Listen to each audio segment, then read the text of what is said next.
ungacabanga ukuthi uma kusuka wena isikhala sakho ngeke sivalwe umuntu.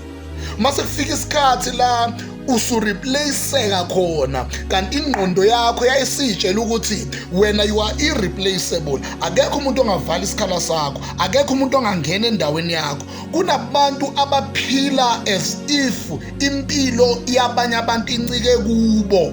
Sanibonani bafethu, vuka sikhuleke on YouTube, siphe sihle mpembe on Facebook.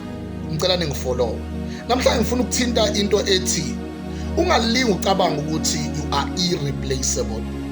Angiyibe ngesingisi, never think that you are irreplaceable.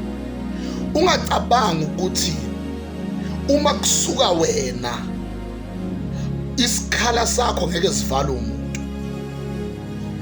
Ungacabanga ukuthi ngoba kulula ukuthi ubekezeleleke bese ucabanga ukuthi you are irreplaceable. Ucabanga ukuthi akekho umuntu ongavala isikhala sakho, noma ngabe wesilisa noma ngabe wesifazane noma kusemsebenzini kusekhaya, wherever la ukhona.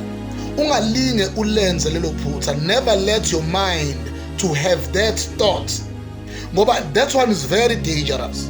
Mase kufika isikhathi la usureplaceeka khona kanti ingqondo yakho yayisitshela ukuthi wena you are irreplaceable, akekho umuntu ongavala isikhala sakho, akekho umuntu ongangena endaweni yakho. Kunabantu abaphila as if impilo yabanye abantu incike kubo, kanti no, they are just given igrace. Igrace nje lekwenza uzibone ngathi akekho umuntu ongavala isikhala sakho. Let me tell you something, ukhona ongavala isikhala sakho.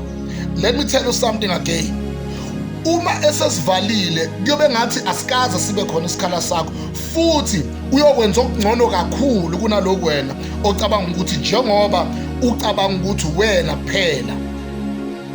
Hey, baso. God bless you.